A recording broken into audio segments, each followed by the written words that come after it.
C'est sur les portes ouvertes. Manake milango yenye kuwa wazi.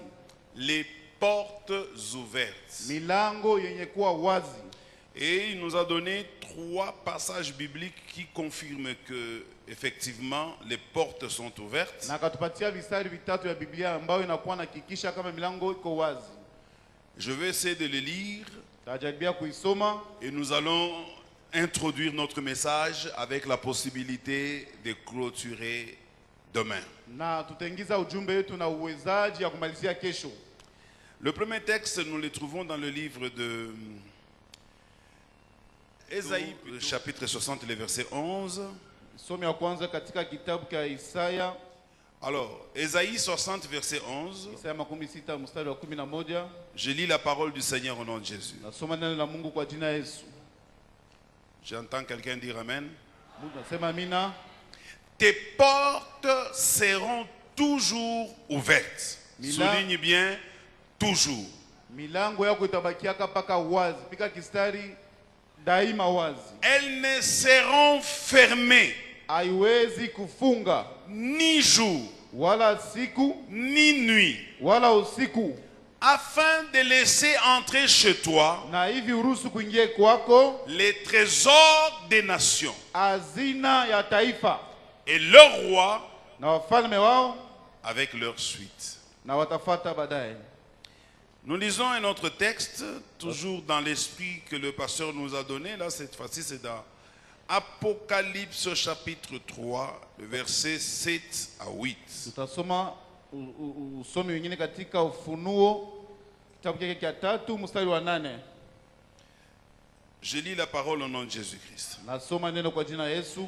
Écrit à l'ange de l'église de Philadelphie. Yenye kuandikiwa kwa malaika wa kanisa Philadelphia. Voici ce que dit le saint.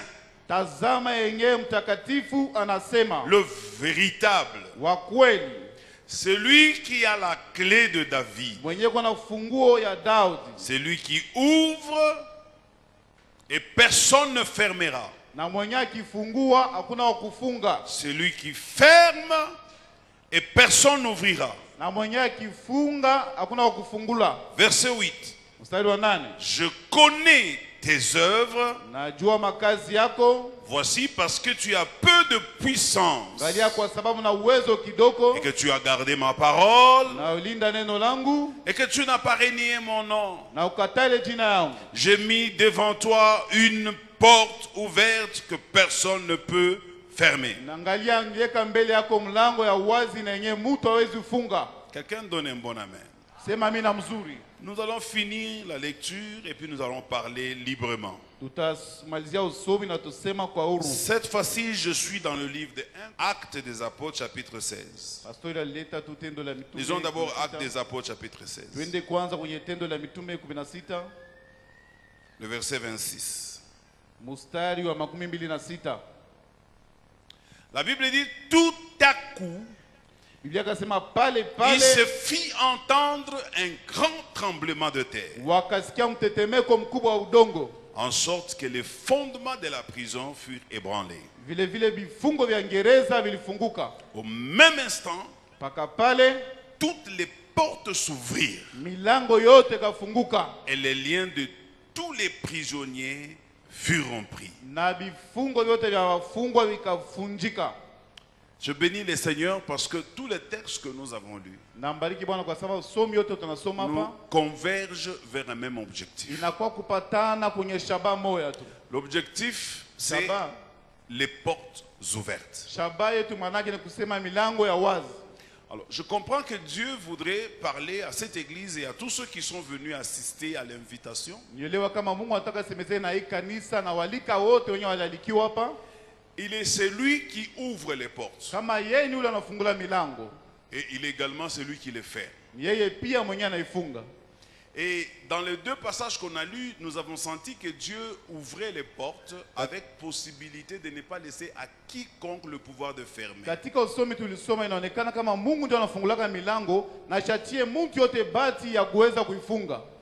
Il est aussi vrai que le diable peut fermer. Na inawezekana shetani anaweza kufunga. Même l'homme aussi peut fermer. Hata mtu anaweza kufunga.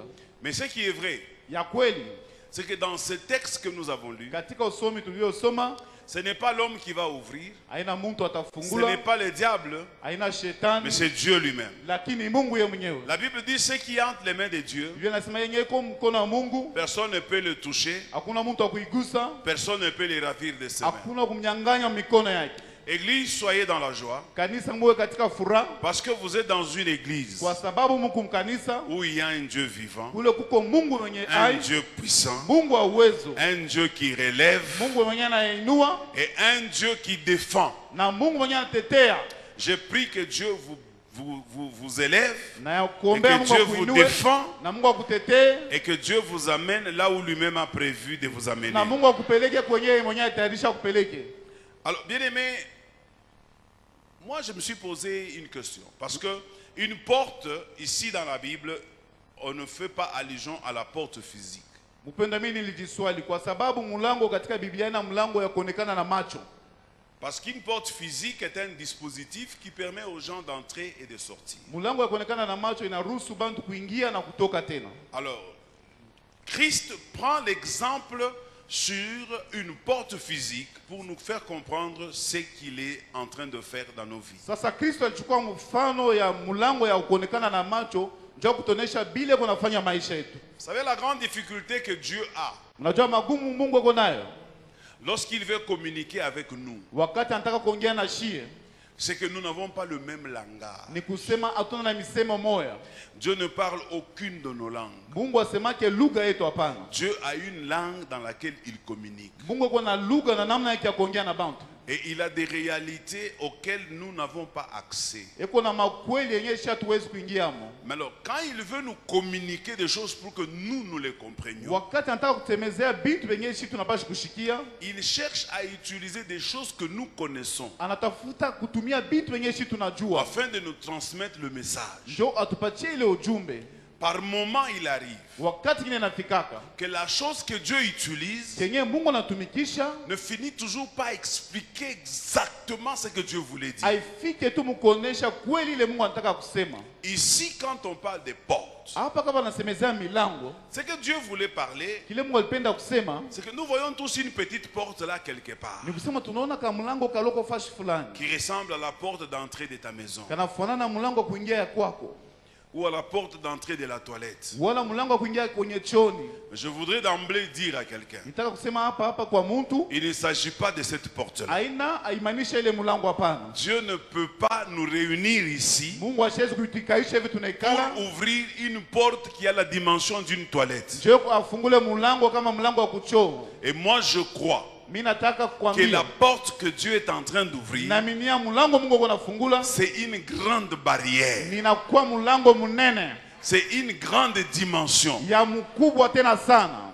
Vous savez, il y a des portes Mnajua kuku milango qui peuvent avoir la dimension d'une avenue, inaweza kuwa na bunene ya barabara, mais il y a aussi des portes kuku tu milango na toto qui ingine peuvent avoir la dimension de toute une commune. kinaweza kuwa kama na mlango kama ya muji yote mzima, Et d'autres portes na milango qui ingine peuvent avoir la dimension de toute une ville. inaweza kuwa hata ya mjini mzima, Et d'autres encore na ingine tena qui peuvent avoir la dimension de toute la planète. inaweza kuwa na bunene ya ulimwengu mzima. La dimension de la porte Bunene ya mlango permet à l'homme l'accès. inaruhusu mtu ingie. Si la porte que Dieu ouvre pour toi, Kama mlango ile Mungu c'est anakufungulia une porte qui n'arrive qu'à la dimension d'un quartier, inafika tu kama mrefu wa mkoba, le quartier sera pour toi une limite. mkoba itakuwa mipaka kwako, Mais dans la compréhension de Dieu, lakini mkuelewa kwa Mungu nous voulons le comprendre aussi en rapport avec sa dimension. na shie tunapanda kumwelewa mkipimo kya bunene bwake.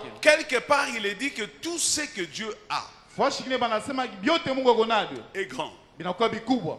Chez Dieu, il n'y a rien de petit. Kwa Mungu hakuna tatuloko. Sa main Mkono yake ne ressemble pas à la mienne. haifanani na yangu. La mienne est trop petite. Mkono yangu ni mdogo, Mais la main de Dieu lakini mkono ya Mungu peut avoir même la taille inaweza kuwa hata na bukubwa de toute la ville de Lubumbashi. hata bwa mjini yote ya Lubumbashi hapa. C'est juste une image que je vais vous donner. Ninakuwa nampatia tu mfano ya picha. Alors quand Dieu parle de porte, Mungu akisemezea milango, il voit quelque chose de grand. yeko naona ni kitu kinene, Quelque chose qui n'a ni commencement kitu kenye kina na mwanzo et quelque chose qui n'a ni fin. wala kina na mwisho. Alors je veux dire à quelqu'un, Nataka niambie mtu, les portes que Dieu va ouvrir dans cette église, milango ile Mungu atafungula mwi kanisa avant la fin de cette conférence, kabla hiyo makusanyiko, avant que cette année ne se termine, kabla hii mwaka ça imalizike, ne sera pas des petites portes, haitakuwa tu milango ça tudogo, sera des grandes portes. ni milango minene, C'est des portes qui feront en sorte ni milango itafanya namna que kama non seulement toi seul sortiras par ces hapana wewe portes-là, mwenyewe utatokea tu kuile mlango, mais avec toi tu peux entraîner beaucoup de gens par cette lakini wote porte-là. ngena bambingi kuile mlango.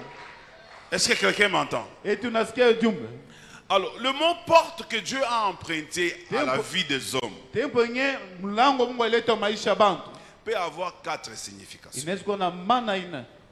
La première signification des portes selon Dieu, Maana ya kwanza kulingana na Mungu, d'abord c'est une brèche. ya kwanza inakuwa fashi moya wazi. La première compréhension c'est une brèche. Kuelewa kwa kwanza ni fashi moya wazi, Je préfère un autre mot, une ouverture. maana kama mtundu fulani, mfungulio fulani. Vous savez ce que c'est qu'une ouverture? Mnajua mfungulio fulani? Une ouverture, Mfungulio fulani c'est une possibilité que Dieu donne à quelqu'un ni uwezaji Mungu anapatia qui mtu, peut lui permettre inaweza mruhusu de faire une chose, ya kufanya kitu, de réussir ya kuweza sans beaucoup d'efforts. bila kuweka manguvu ya kimuntu. Ça c'est une ouverture. Ile ni ufunguo fulani. C'est la grâce et c'est le don de Dieu. Ni neema na zawadi ya Mungu. La deuxième compréhension selon Dieu, Kuelewa kwa pili kwa Mungu, quand il parle des portes ouvertes, akisemezea milango ya wazi, il voit les opportunités. anaona mabati.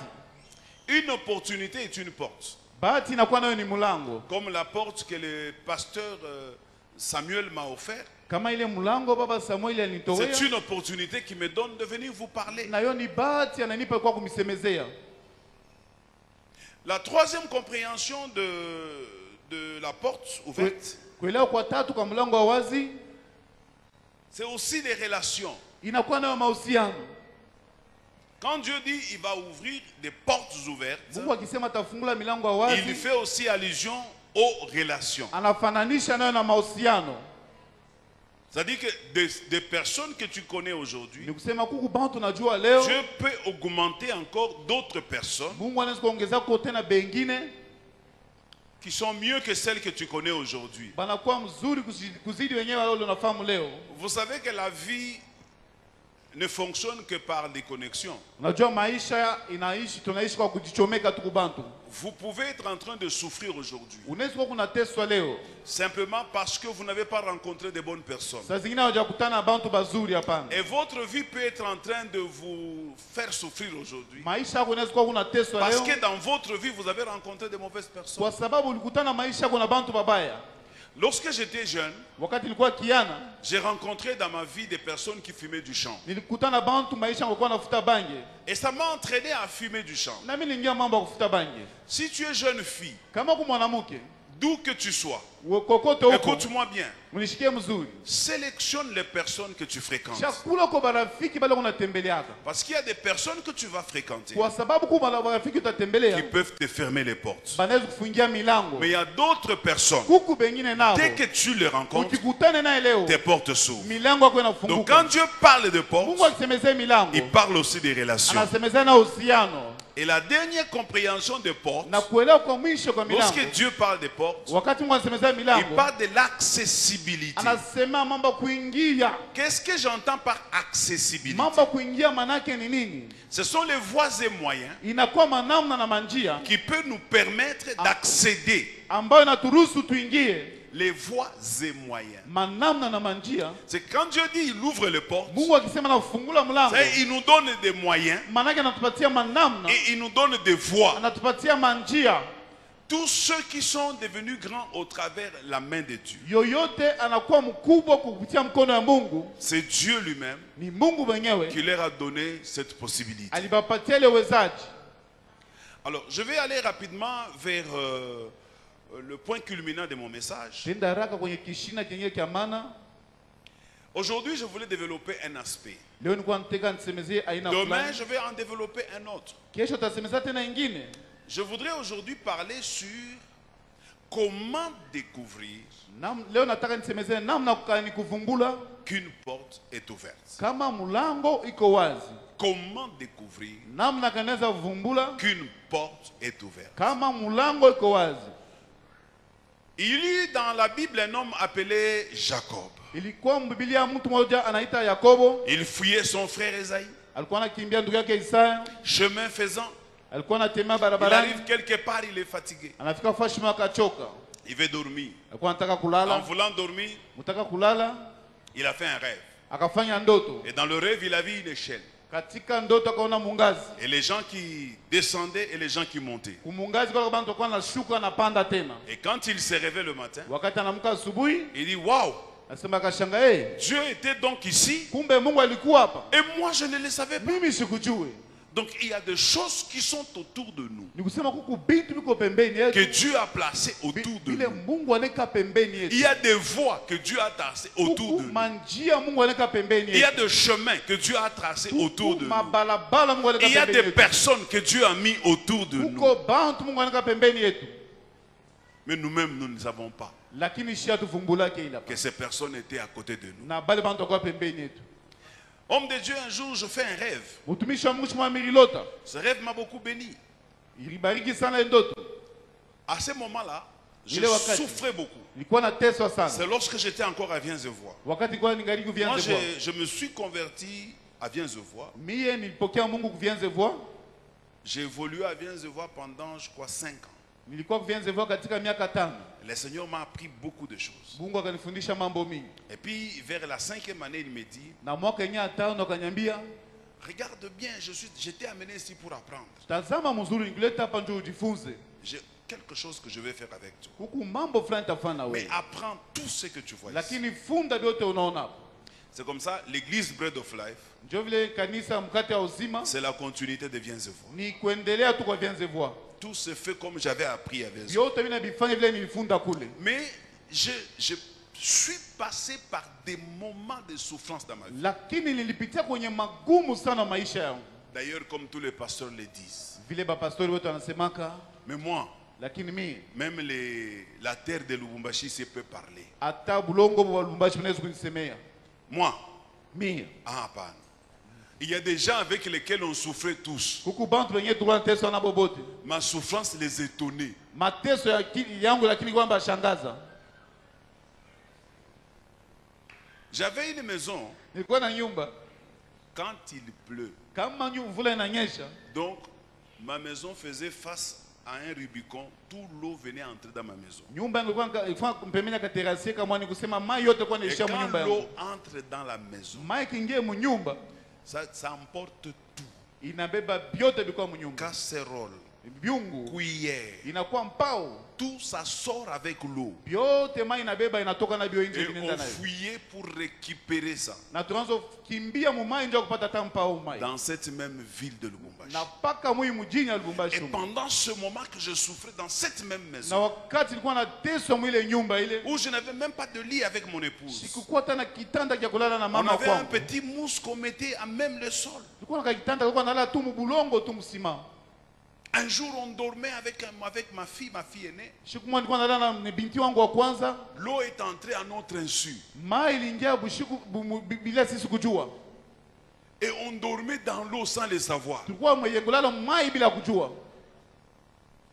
Et c'est ma femme Ni mke mama wa kwangu qui sent un peu d'eau. Elle pense que c'est la femme qui a fait pipi et l'enfant qui a fait pipi. anashikia maneno kama ni mtoto kumbe alikoola. Le temps qu'elle cherche, elle sent que non, elle me réveille. Anainamisha, Je me rends compte que nous sommes dans l'eau. mimi nakuwa kulamuka na kujua kama kumbe tulilala mu mai. Mais en tout cas, attends ma tête. Il faut que tu fasses une ingine. Quelqu'un me donne un bon amen. Sema mimi na mzuri. Alors, Dieu me donnera le rêve. Mungu akanipatia ndoto. Quel est ce rêve-là? Ile ndoto ni nini? Je rêve dans ma même chambre là. Mimi na lota paka mwile nyumba nilikuwa mule. Dans mon rêve, j'ai rêvé. Mwile ndoto yangu nilikuwa na lota. Je dormais. Niko nalala. Je dormais dans mon rêve. niko nalala mu ndoto yangu, J'entends du bruit dans mon salon. ninasikia makelele mu nyumba yangu ya Les kuikalia. anciens et ceux de l'église connaissent de quoi je parle. Bazee bakanisa banajua ile mambo. J'entends du bruit dans mon salon. Nasikia makelele mu nyumba yangu ya kuikalia. Je me réveille Mina namuka afin d'aller vérifier. Parce que entre le salon et la chambre, katika nyumba kulala na nyumba kuikalia, il n'y avait pas de porte. hakukuwa mlango. Il y avait juste un pagne. Ilikuwa tu kikwembe. J'ai tiré le pagne un peu au coin dans mon rêve. Nakokota kikwembe kaloko mu ndoto Qu'est-ce mule. que je vois dans mon salon? Mina naona mu nyumba Et kuikalia. c'est ça qui a changé ma vie. Ndio libadilisha maisha yangu. Je trouve dans mon salon Mina kuta nyumba yangu kuikalia, mon petit frère muloko yangu. et d'autres personnes que j'ai reconnues Na bantu bingi bale miliona mansula yabo. en train de cueillir des fruits dans mon salon. Beko na tosha matunda mufasha yangu kuikalia mu nyumba. C'est qu'il y a des arbres fruitiers dans mon salon. Nikusema mu nyumba yangu kuikalia kulikuwa mamichi ya matunda yenye J'ai kuikala. réagi et j'ai dit Seigneur. Militenda na kusema Bwana. Donc tout ce temps que moi je vis ici, Hii wakati yote mimi naishi hapa. il y a des arbres fruitiers Kumbe mu nyumba yangu kumichi ya matunda, et moi je meurs de faim. mimi nakufa na njala. Et mon rêve s'est arrêté là. Na ndoto yangu kashimamia pale. Et quand je me réveille le matin, je regarde dans le salon, il n'y a rien. Nikiamkia asubuhi naangalia mu nyumba yangu kuikalia mkwata muchimo. C'est que Dieu voulait me dire Ile Mungu alikuwa anataka sema na que mimi. je t'ai déjà donné des arbres fruitiers dans Nishakupa ta maison. michi ya matunda juu yako. Mais c'est toi qui ne sais pas qu'il y a des arbres fruitiers. Wewe njoo wa kuvumbula kama kuku michi yenye matunda mu nyumba yako. C'est pourquoi je vais vous parler comment on découvre les portes ouvertes. Ndio maana nilikuwa nataka kuwasemezea namna gani ya kuvumbula milango Premier kwa wazi. point. Ya kwanza, Il faut avoir le discernement. itabidi kuwa na roho ya kuchungulia. Vous pensez que l'homme de Dieu vient tout simplement ici pour parler des portes ouvertes et il a ramassé ça comme ça. Mwana nawaza mtumishi wa Mungu anakuwa hapa ndio kusemezea tu milango ya wazi iliyokota hivi. C'est qu'il y a quelque chose Manake kuku kitu que fulani Dieu a mis en lui. kile Mungu aliweka ndani yake.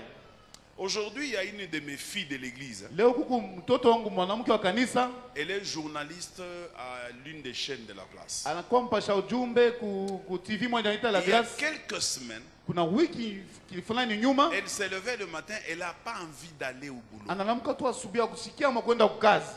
Et puis, vers 9 h, Kwenye kama saa 3 c'est les asubuhi gens qui commencent à l'appeler du boulot, ni bantu wanazompigia kutoka kazi. qui lui envoient des images. Bamtumia mapicha. Qu'est-ce qui vient de se passer? Nini napitikana? Pendant qu'elle ne se levait pas le matin, Wakati ya kulamka asubuhi, il y a une fille qui avait travaillé avec elle dans son salon privé. kwa mwanamke fulani Salon anafanya de naye coiffure. kwenye kazi yake ya kutengeneza bantu manywele. Cette fille est partie il y a une année. Ule mwanamke alienda kuna mwaka moya. Cette fille était revenue il y a 4 mois, Ule mwanamke akarudia kuna miezi 4. lui demander pardon, Alikuwa na muomba sans qu'elle msamaha sache pourquoi. bila yeye kujua ni njuu ya nini. Ma fille lui a dit, qu'est-ce que tu me demandes pardon, tu as fait quoi? Ule mtoto wangu wa kanisa kwa namlomba, unalomba buluma na ulifanya nini? La fille là ne disait rien, ne faisait que pleurer, pardonne-moi ça. Alikuwa tunalia bila kusema unilurumie kwa ajili ya Et kifulani. elle demande, maman, est-ce que je peux venir le dimanche à la maison? Alikuwa anasema mama, hizo naweza kwa Jumapili kunyumba, Saisie par l'Esprit de Dieu, kwenye kushikwa na roho ya elle a Mungu. dit, non, non, non, non, on ne sera pas là. Anasema hatutakuwa hapo. Et cette fille n'est pas venue. Na ule mwanamke akuya hapa. 4 mois après, Miezi 4 baadaye, ce jour-là où elle a eu des lourdeurs, ile siku alishikia buzito, elle ne savait pas que c'était Dieu qui la retenait chez elle. akujua kama ni Mungu ndio alimkamata kunyumba akabakia kunyumba. Cette femme, Ule elle mama est allée là où elle travaille. alienda kwenye kufanya kazi. Elle arrive là-bas, elle cherche cette dame. Anafika kwa natafuta On ule lui dit mama, qu'elle n'est pas là. wanamwambia yakuya. Aussitôt, elle descend de l'escalier. Yeye mkushuka tu kungazi, Elle prend le seau d'eau qu'on a nettoyé avec les pavements. Elle se renverse. anabeba mbekea chama ilikuwa nakolopa nayo, Elle prend les anajimwagia. habits et l'enlève. Anabeba manguo anapasula, Elle devient nue comme un ver de terre. anabakia uchi kama vile msanda. Elle devient folle. Anakuwa wa majimu. Elle cite le nom de ma fille. Anatenji ya mtoto ngo kanisa, Vous l'avez cachée. mnamfuchika. Où est-elle? Eko wapi? Elle est devenue folle. Anakuwa majimu. Ma fille est venue me voir. Mtoto ngo kanisa ngo kunyona, J'ai dit, on va prier le Seigneur. sema tutaombea imamu. le Seigneur va nous révéler qu'est-ce qui s'est passé. Bwana atatuambia ni nini ilipitikana. Parce que ça ne peut pas se passer comme ça. Kwa sababu haiwezi pitikana hivi. Nous devons savoir qu'est-ce qui s'est passé. Itabidi tuombe tufungue Elle est nini. partie. Yanenda. Qu'est-ce qui s'est passé? Nini ilipitikana? Cette fille, Ule mwanamke on l'a amenée quelque part balamleta fashi fulani. dans une église. Bukanisa On a fulani. commencé à prier pour elle. Balanzo mombe.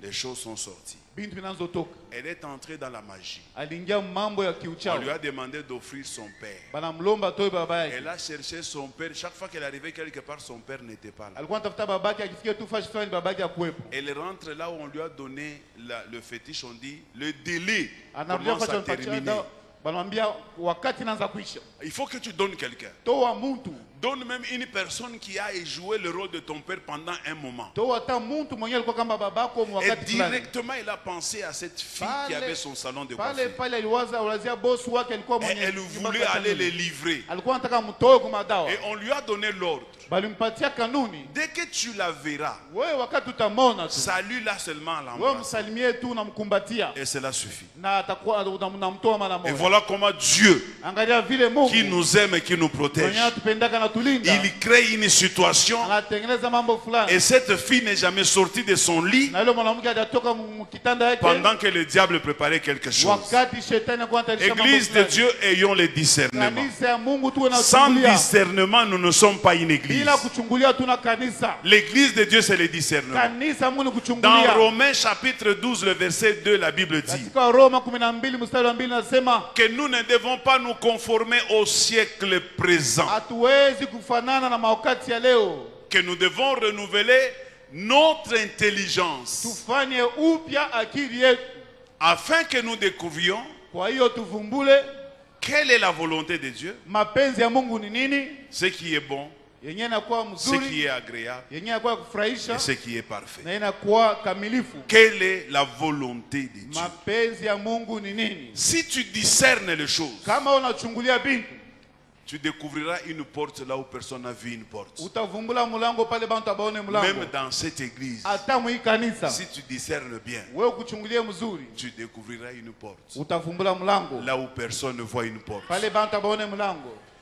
Des portes sont là. Milango hiyo kwao Elles sont grandement ouvertes. iko wazi mnene tena Mais les sana, portes de Dieu lakini milango ya Mungu ne sont pas toujours visibles physiquement. haionekanikake tu kwa macho wala kwa mwili. Elles ne sont pas toujours visibles physiquement. Hawezi kuiona kwa mwili. Élève-toi spirituellement. Na simama mkiroho, Lève les yeux. inua macho ya kiroho, Regarde bien. tazama mzuri, Discerne bien. chungulia Il y mzuri. a une porte quelque part. Huko mlango fashi fulani, Parce qu'une opportunité qui est une porte, kwa sababu bahati yenyewe tunaita mlango, il faut savoir la saisir. itabidi kujua namna Quelqu'un me kuishika. donne un bon amen. Sema amina mzuri. Église, sachez saisir les opportunités de Dieu. Kanisa, tafuteni namna kuvumbula mabati ya Mungu, Les opportunités de Dieu. bahati ya Mungu. Mon deuxième point, Nukta yangu ya pili, après le discernement, comment découvrir kisha que kuchungulia ici il y a une porte ouverte. Il faut avoir namna le gani discernement. unaweza vumbula kama pako mlango Deux. wa wazi. Ya pili, Pour qu'une porte s'ouvre, juu mlango ifunguke, il faut que d'autres portes se ferment. itabidi ingine milango ifunge kwanza. Une porte ne peut pas s'ouvrir si d'autres portes n'ont pas d'abord été fermées. Mlango haiwezi kuwa inafunguka wakati ingine bado haijafunga. Tout le temps que j'ai marché avec Dieu, Wakati yangu yote nitembea na Mungu, j'ai découvert nilivumbula que Dieu commence d'abord kama Mungu anaanzaka par mettre de l'ordre dans notre vie mkuweka kwanza kanuni mu maisha yetu avant de nous ouvrir des opportunités. kabla kutufungulia mabaraka. Dieu ne nous prend pas brut. Mungu atubebake tu ovyo ovyo hivi, Il nous travaille. wala kubeba mubichi tu kwanza na Vous allez voir kutumika. quelqu'un qui avait un peu d'argent, Utaona mtu alikuwa tumakuta tu loko, mais quand il s'est converti, l'argent est parti. kama anaaminia Mungu makuta yote yanamkimbia, Il commence à se plaindre. anaanza kununanuna. Ne te plains pas. Ushinune Avant que Dieu n'ouvre des portes, kabla Mungu afungule il faut milango, qu'il enferme d'abord d'autres. itabidi afunge kwanza ingine. Ça, c'est un signe. Ile ndio vile Si vous voyez des portes qui se ferment autour de vous, ukiona milango na c'est kufunga que ces pembeni yako, portes-là ne sont pas les portes de Dieu. ni kusema ile milango na milango ya Mungu. Parce que la Bible dit, Biblia inasema les voies de Dieu ne sont pas nos voies, manjia ya Mungu na manjia yetu. n'est-ce pas? Ndio vile. La Bible dit encore, Biblia inasema tena telle voie paraît être juste aux yeux de l'homme, mulango fulani, njia fulani zikuonekana mzuri mais mbele ya son mtu, issue, na ile barabara kuingia kwako, son issue, lakini kutembelea kwa ile mlango c'est la mort. inakuwa ni kifo. C'est que nous pouvons voir quelque chose qui paraît bien, Sisi tunaweza kuona kitu kinakuwa kizuri, mais à la fin, ce n'est pas bien. lakini mwisho ile itakuwa mzuri. La spécialité de Dieu, Lakini ufundi wa Mungu c'est de donner des cadeaux merveilleux, inakuwa ni kuleta mazawadi mais mzuri, dans un emballage qui n'attire pas nos regards. lakini mwambalaje yenyewe ituvute shie. Frère, toi qui n'es pas encore marié, Ndugu wewe mwenyewe yaoa, parmi les critères pour ton choix, katikati michaguo yako wewe mwenyewe, enlève la beauté. tosha kwanza urembo. N'épouse une femme parce qu'elle n'épouse pas une femme parce qu'elle est belle. Ushoe tu mwanamke kwa sababu ni Je ne mzuri. dis pas que les belles femmes ne sont pas bonnes, Siseme banamke bazuri beko bazuri tena, mais les bonnes choses, lakini vitu vizuri Dieu les cache Mungu anavificha dans un emballage qui n'attire pas notre regard. katika mbalaje yenyewe ituvute shie. Quelqu'un me donne un bon amen. Sema amina mzuri. C'est ce que j'ai appris de Dieu. Ndio vile nilifunda kwa Mungu, Je vais vous donner mon témoignage. nimpatia ushuhuda yangu. Un jour, papa, j'ai obtenu un travail. Tu Je vois vois la Baba, souffrance là, la souffrance là. Ile mateso nilikuwa nimeambia, Dieu me donne un travail. Mungu anipatia kazi. On me paye 100 dollars. Wanipatia tu $100 kama Vous malipo. n'avez pas l'idée de la joie que j'avais. Ujue furaha ngapi nilikuwa nayo. On me promet, Batanilaka après 6 mois, kisha miezi on sita va me payer 700 dollars. batanipatia $700. Est-ce que quelqu'un entend ce que je dis? Mtu mwana shika hivi nasema Aina hii 700 ya leo, ni 700 ya mu 1998. Aina hii pamoja ile 700 inaweza kuwa leo hata 7000. Je vous dis, c'était beaucoup d'argent à l'époque. kulikuwa makuta mingi sana zamani. Maintenant, il est 700, on va te donner ça le 6e mois. Watakupatia baada ya miezi sita. Tunafika mon 5e mois. Un ami à moi me donne un coup de fil, il me dit il a besoin de moi en Zambie. Rafiki yangu akaniita akaniambia ananihitaji Mzambia. Je dis je me renseigne un peu des gens. On me dit non, bon, il a des activités là-bas, tu peux aller. Je vais en Zambie. J'arrive en Zambie, je regarde ce qu'il fait.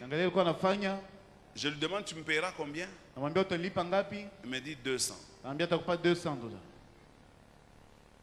Je dis Seigneur, là-bas, dans 6 mois, j'aurai 700.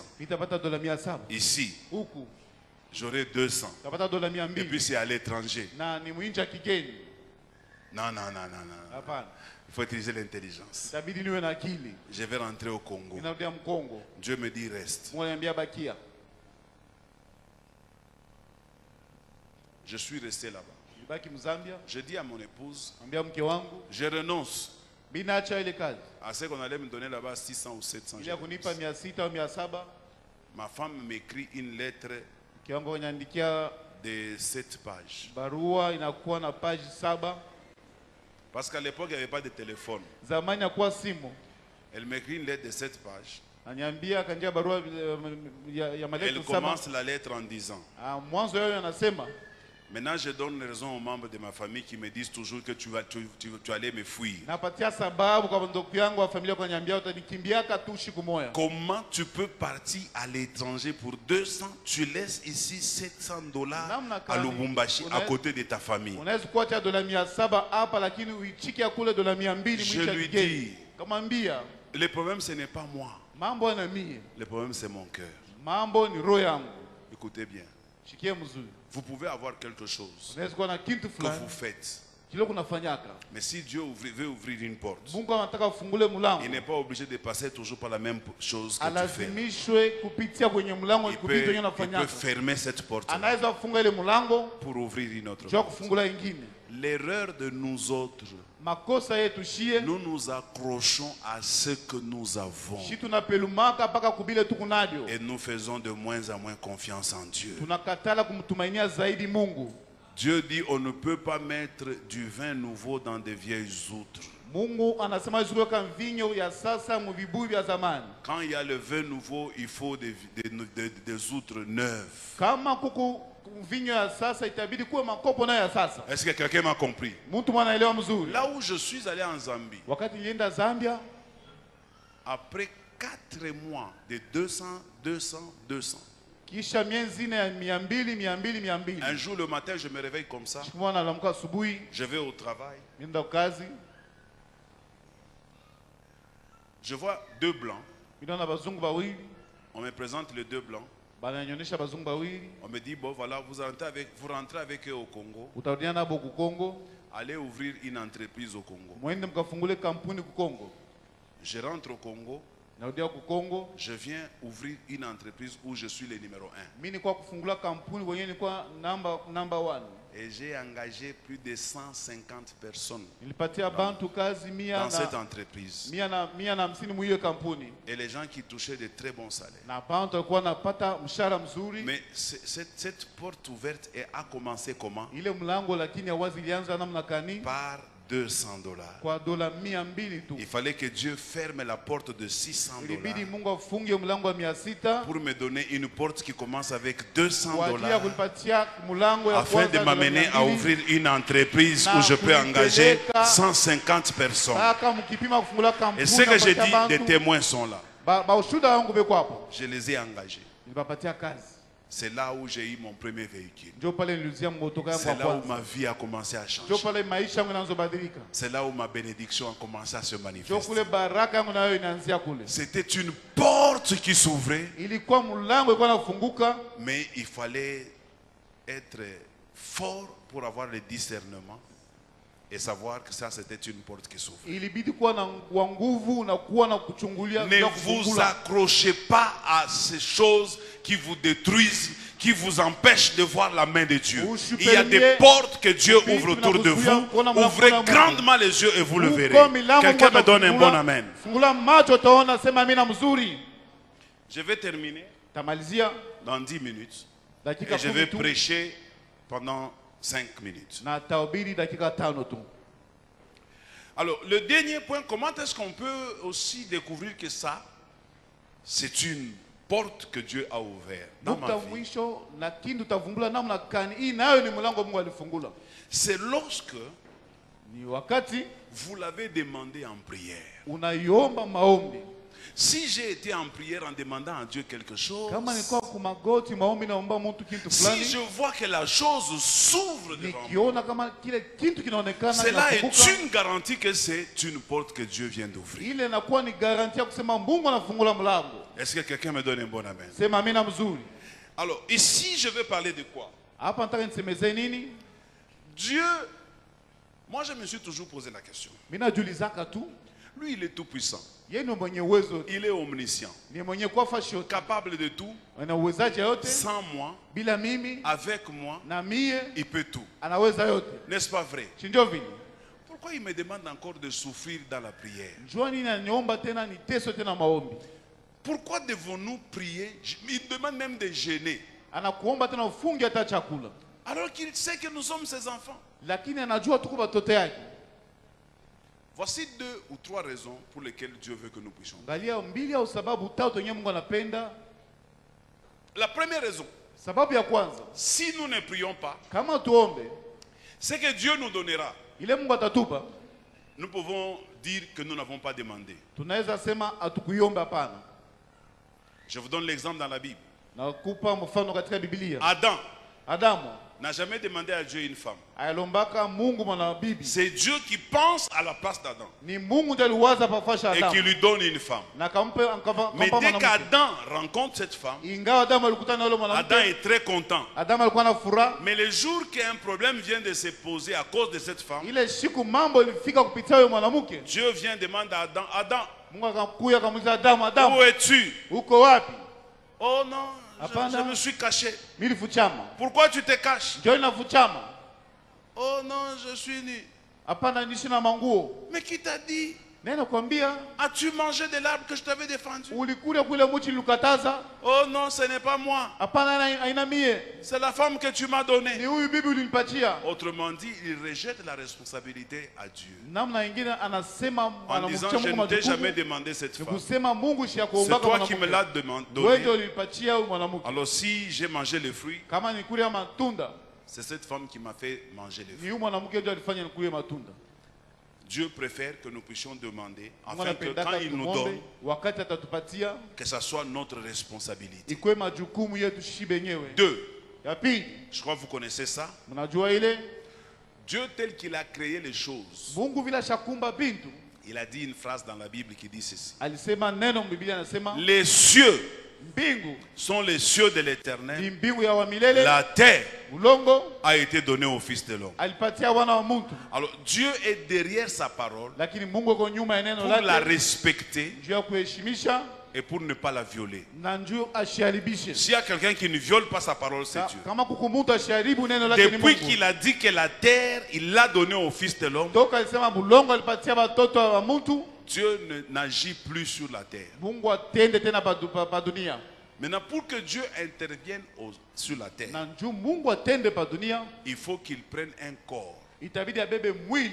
S'il ne prend pas un corps, Kama abebe mwili, il faut qu'il vienne négocier avec un corps. itabidi aongee na mwili. Pourquoi c'est moi qui vous parle à la place de Dieu? Njoo ni mimi unamisemezea fashi C'est ya que Mungu. Dieu a négocié avec moi. Manake Mungu aliongea na Il me mimi. dit, est-ce que tu ne peux pas être un canal par lequel je peux bénir Na quelqu'un? kanyambia hawezi kuwa njia wala barabara inazobariki mtu. C'est que Dieu Ni kusema Mungu ne peut pas agir sur terre hawezi kutenda pa sans dunia passer par un homme. bila kupitia kwa mtu. C'est pourquoi, écoutez-moi bien, Ndio maana ne sikieni mzuri. néglige pas les gens qui sont à côté de toi. Ushibeule bantu Ne beko néglige pembeni pas les yako. personnes que tu vois devant toi. Ushibeule wale bantu Parce wana que mbele ces yako. personnes-là, Kwa sababu wale même bantu si aujourd'hui il paraît ne pas être quelque chose, hata leo kama na mais bei kwako, demain cette même personne-là Yesu le mtu pourra mwana te moya, surprendre et être une porte par laquelle Dieu te bénira. atashangaza kwa mulango kule Mungu atakubariki. Respecte tout le monde, Heshimia bantu sois wote. en bon terme avec tout le monde, Bwana sema na parce ongea na bantu qu'on ne wote, sait kwa jamais. sababu atujue.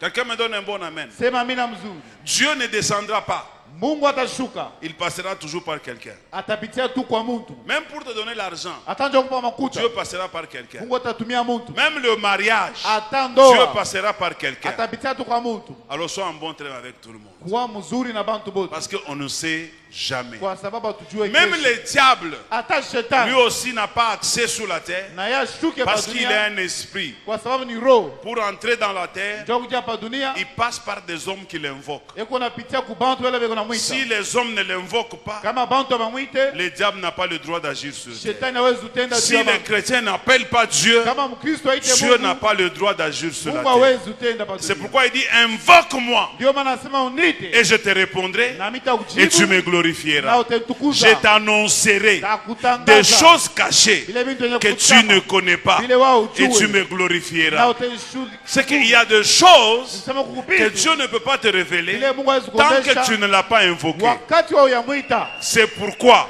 Ndio maana les portes s'ouvriront milango lorsque itafunguka. tu demanderas à Dieu dans la Wakati prière. utaomba Mungu maombi, Je veux que tu me donnes ceci, je veux que tu me donnes cela, je veux que tu fasses ceci dans ma vie. À ce moment-là, Dieu ouvrira les portes et tu entreras sans hésitation et ça t'augmentera de la joie. Quelqu'un me donne un bon amen. Sema amina. Ce qui fait que la foi des uns grandisse et celle des autres diminue, c'est Yenye inafanya imani ya bengine na komea, bengine na punguka, parce que les autres, depuis qu'ils sont à l'église, ils ne voient pas la main de Dieu. ni kwa sababu bengine tangu walikuwa mkanisa baone mkono ya Mungu. Et d'autres voient la main de Dieu. Na bengine beko naona mkono ya Mungu. Frère, quand tu vois la main de Dieu dans ta vie, Ndugu, ukiona mkono ya Mungu maisha yako et que tu es sûr que ça, c'est Dieu qui m'a donné, na unavungula kama hii ni Mungu ananipa, le dimanche prochain, Jumapili ijayo tu vas arriver à l'église ici avant tout le monde. utakuwa kanisa mbele ya bantu bote. Je dis à quelqu'un, Dieu ouvrira des portes dans ta Mungu vie atafungula et tu milango glorifieras le nom de Dieu. Utashukuru Le Dieu Mungu. que nous servons, c'est le Dieu des surprises utatutia agréables. Mungu wa mishangao. J'élève ma main comme un serviteur de Dieu. Je Napenda déclare, mtumishi wa Mungu, natangaza. où que soit ta bénédiction cachée ou Baraka sur kwa laquelle Mungu quelqu'un kama. est assis, En ce moment, je suis en train de les déloger sur ta bénédiction. J'ordonne à la bénédiction de t'accompagner. Je prie dans le nom de Jésus-Christ. Que le Dieu du ciel, lui qui a dit, voici, j'ouvrirai une porte devant toi que personne ne pourra fermer. Aucun sorcier de ta famille ne fermera. Aucun démon ne fermera. Aucun démon ne fermera. Aucun méchant ne fermera. Tes portes seront ouvertes. Tout celui qui détient quelque chose qui t'appartient, il va te l'apporter dans le nom de... Je déclare et je décrète. Toi, ta vie ne finira pas telle qu'elle est aujourd'hui. Je déclare et je décrète. Les gens qui se moquaient de toi ne finiront pas à continuer de te moquer de toi. Je déclare et je décrète. Ceux qui ne te saluaient pas vont chercher ton numéro de téléphone. Je déclare et je décrète. Si dans ta famille on faisait des réunions, on ne t'appelait pas, cette fois-ci la réunion ne va pas commencer si tu n'es pas encore arrivé. Je décrète et je décrète. Tu as longtemps marché à pied dans cette commune, dans cette ville. Le temps vient où les véhicules vont te précéder avant que tu n'arrives. Tu auras des protocoles quand tu marcheras. Je dis que Dieu ouvre les portes. Est-ce que quelqu'un est en train de m'entendre qu'il pousse des cris de joie en acclamant le Seigneur? Oui, de la même manière que tu acclames et tu pousses des cris de joie, j'implore la grâce et la miséricorde de Dieu sur cette église. Que les portes s'ouvrent, que les barrières s'ouvrent, que les diables ne soient pas en mesure d'enfermer. Je décrète, je déclare. Tes ennemis, écoute. Tes ennemis, Dieu les mettra dans une embuscade de telle manière que quand toi tu seras en train de passer, Dieu fera en sorte que toi tu ne le vois pas, mais eux ils te verront. Quand la porte de Dieu s'ouvrira, ils ont pensé que toi tu ne te marieras pas, ils ont pensé que toi tu ne voyageras pas, ils ont pensé que toi tu ne travailleras pas, ils ont pensé que toi tu ne construiras pas, ils ont pensé que toi tu ne conduiras pas, toi tu ne t'habilleras pas bien. Je décrète, je déclare, ils te verront dans ta gloire, ils te verront dans ta gloire, ils te verront dans ta gloire.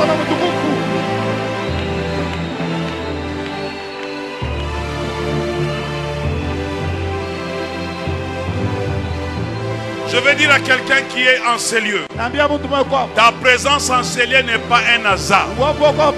Je déclare que ta présence en ces lieux n'est pas un hasard. Il y a quelque chose que Dieu prépare. Je dis à quelqu'un, il y a quelque chose que Dieu prépare. Il y a quelque chose que Dieu prépare. Et la chose n'est pas très loin de toi. La chose n'est pas très loin de toi. Si Dieu organise une telle rencontre, c'est pour te dire prépare-toi. Je dis à quelqu'un prépare-toi.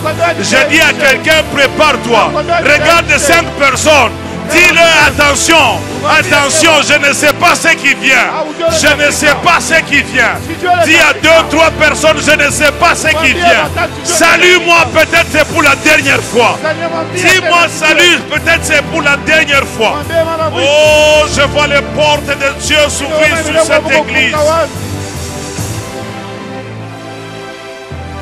Je vois les musiciens qui viennent parquer des véhicules ici. Je vois des musiciens qui viennent parquer. Vous aurez des musiciens qui viennent en véhicule personnel. Ils parquent avec sa famille, il descend, il entre dans l'église, il prend le micro, il commence à louer le Seigneur. Il se souvient de là où Dieu l'a ramassé. Vous aurez des protocoles qui viendront ici. Likambo moto ezosi la kalamingite. Nalobi likambo moto ezosi la kalamingite. Likambo kokweya kweya kanaba moto wana ezosi la kalamingite. Toi aussi tu conduiras dans cette ville. Je dis tu conduiras dans cette ville. Écoutez, je vais finir avec un dernier élément. Écoutez-moi bien. La bénédiction n'est pas une récompense. haina faida fulani ya kupatia. Matabishi Tu n'as pas encore compris. hauyashikia. La bénédiction Baraka qui vient de Dieu là, na kutoka kwa Mungu c'est pas une récompense. haina matabishi. Une porte ouverte Mlango wa wazi qui vient dans ta vie, na kwa maisha yako ce n'est pas une récompense. haina matabishi. Alors dites-moi c'est quoi? Unyulize ni nini? Dites-moi c'est quoi? Unyulize ni nini? Cette porte ouverte, Ile mlango wa wazi, cette bénédiction, ile baraka elle vient dans ta vie inakuwa maisha yako parce que Dieu te la donne. kwa sababu Mungu anakupa. C'est lui qui a besoin que tu fasses quelque chose Yeye pour ndio lui. anapenda kufanya kitu fulani. Les gens pensent que Dieu les bénira Bado parce wanataka qu'ils kubariki ont souffert. kwa sababu aliteswa. Dieu ne te bénira pas parce que tu as Mungu souffert. hawezi kubariki kwa sababu uliteswa. Dieu ne te bénira pas parce que tu as beaucoup donné à l'église. Ashita kubariki kwa sababu ulitoa sana. Dieu te bénira Atakubariki quand il a besoin wakati que de ta anapenda bénédiction, kama baraka il yako. veut atteindre quelque chose. Anataka pande mambo fulani. Si vous comprenez ça, Kama unaelewa hii, vous êtes des hommes bénis. Mungu benye kubarikiwa. En fait, la bénédiction n'est de bénédiction que Baraka. quand elle sert à quelqu'un d'autre. Baraka inakuwa baraka wakati inasaidia mtu mwingine. La bénédiction n'est pas bénédiction que quand elle me sert moi-même. Baraka ina baraka wakati inasaidia C'est mtu pourquoi mwingine. Dieu dit à Abraham, Ndio maana Mungu ambaye alimwambia je Ibrahimu, ferai de toi une source de bénédiction pour plusieurs. chemchemu juu ya bamingi. Une bénédiction véritable, Baraka celle qui kweli vient de Dieu, inatokea kwa Mungu. ne se fait suivre d'aucun chagrin. Haina kama na shaka fulani. Je prie que Dieu vous donne tous Naomba une Mungu atupatie bonne wote santé. afya nzuri. Soyez en bonne santé. Mkuwe na afya Je nzuri. dis soyez en bonne santé. Nasema mkuwe na afya Je nzuri. répète, pendant que je dis ça, ceux qui sont malades commencent à sentir un changement dans leur Nasema corps. magonjwa basikia Je dis mabadiliko. soyez en bonne santé. Mkuwe na afya nzuri. Soyez en bonne santé. Mkuwe na afya nzuri. Je dis encore soyez en bonne santé. Mkuwe na afya nzuri. Que toutes les douleurs disparaissent dans votre corps. Maumivu yote ipotee. Sentez-vous bien dans la présence de Dieu. Msikie mzuri. Rentrez à la maison soulagés. Rudieni mnyumba wenye kuwa huru. Les Égyptiens qui vous ont tourmenté, vous ne les verrez plus jamais. Wafilisti wale walikuwa wananisumbua. Parce que ça, c'est le premier signe que Dieu va te donner. Alama ya kwanza Mungu anakupa. C'est la bonne santé qu'il va te donner. Afya nzuri C'est la anakupa. bonne mine qu'il va te donner. Ni hali nzuri anakupa. Premier signe. Alama Celui kwanza. que Dieu veut bénir. Ule Mungu anataka Tu bariki. vas constater que tu n'as rien. Utaona una kitu. Mais les gens te demandent l'argent. Lakini bado tunakuwa kuongola kwako. Est-ce que je parle à quelqu'un là? Nasema na Mungu. Toi-même, tu te poses la question. Wewe mwenyewe unajiuliza. Pourquoi il me demande Juu toujours? ya nini beko naniomba? Il te demande Beko toujours mpaka naniomba. parce que tu es le seul qui ne voit pas ce que tu as déjà mis autour de toi. Unaona Mungu anakupatia wewe mwenyewe. Les autres peuvent voir Bado wanaweza kuona. ce que tu as mis chez toi Ile Mungu aleka kwako avant que toi-même tu ne le voies. kama wewe yaiona pa. Ne dit-on pas que quand un enfant est enceinte, Kitu tunasemaka wakati mtu ana mimba. ce sont ses parents qui seront les derniers à découvrir que Kama l'enfant est mtoto ana enceinte. mimba shibaza zake ndio kama mtoto Mais ana tous mimba. les voisins vont découvrir que l'enfant est enceinte. Bantu wote hapa pembeni. Et c'est après en retard. Na inakuwa baadaye sana. Je dis à quelqu'un, Bantu na naambia mtu moja. je sens l'onction mais je risque de déborder. Mimi nashika upepo na hizo kwenda hata zaidi. Je risque de déborder. Mimi kwenda zaidi. Demain, je vais vous parler qu'est-ce qui peut faire, qu'est-ce qui peut provoquer que Dieu ouvre les portes. Kesho tutamisemeza nini inaweza kuchokoza Mungu afungule Qu'est-ce qui milango. peut provoquer que les dieux. Nini inaweza Parce que kufanya je finis kuchokoza avec Mungu la afungule milango. prière. Je Vitaisha vais vous maombi. dire derrière la prière, Na unaniambia tu qu'est-ce maombi qui peut provoquer inaweza kuchokoza que Dieu ouvre les portes. Mungu afungule milango. Alors on lève les mains, je vais prier. Na inua mikono nitaomba.